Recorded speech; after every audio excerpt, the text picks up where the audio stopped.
This is an extract from the Leader Coronavirus Daily podcast by the Evening Standard and hosted by me, David Marsland. To hear the whole thing, search for it on your podcast provider.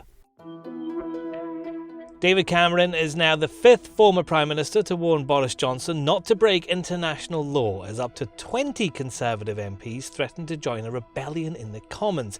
It's over a vote on the Internal Market Bill, which is in its committee stage.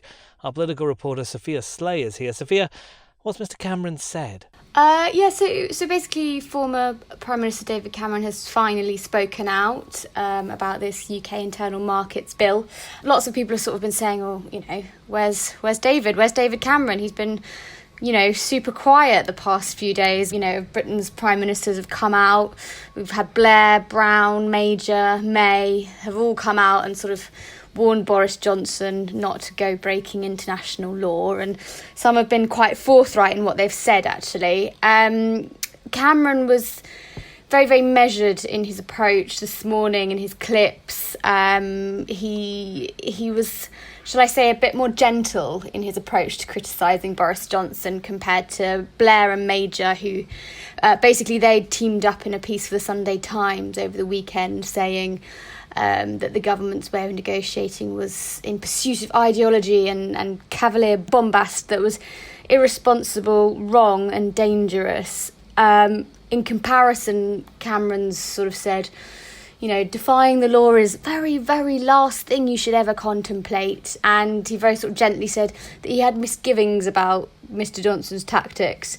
It's quite a different approach, still critical, but much more gentle, as I said. And he did also sort of acknowledge that Boris Johnson's in a very tricky negotiation at the moment, and he sort of gave him this sort of caveat that breaking an international treaty should only ever be the sort of absolute final resort. Yeah, so David Cameron being measured, I think might be the right way to describe it there. But he is the fifth PM, as you said, to come out against this, and there is going to be this vote for the Internal Market Bill. There are quite a number of Tory MPs who may not vote for it. No, and it looks like they're starting to get a little bit worried, actually.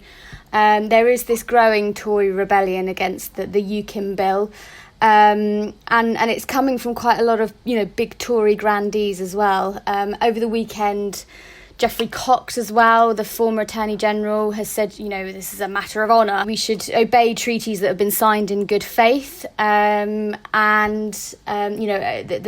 also come up against sort of barriers in the Lords as well. Michael Howard and people like that have spoken out, quite strongly against it.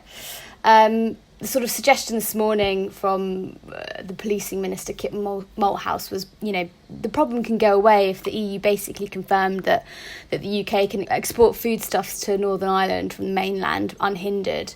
But also another sort of sign that they are getting, and maybe the Whip's office may be getting a little bit worried about the numbers for this vote, is we've just found out this afternoon as well that there's been a bit of a change in plan for this afternoon's debate. Boris Johnson's actually going to open the debate, and it was going to be Business Secretary Alok Sharma originally, which suggests the numbers might be looking a little bit tighter than they originally thought. So a bit of a change in plan. We've got the Prime Minister up on his feet this afternoon making the case for it. So that will be interesting. It will also be doubly interesting as well, as Sir Keir Starmer won't be appearing. We found out a few hours ago that Sir Keir's been told to stay at home and self-isolate because a member of his family has shown coronavirus symptoms, but he's going to be replaced by Ed Miliband, the shadow business secretary. Search for the Leader Coronavirus Daily on any podcast provider to hear more from the podcast.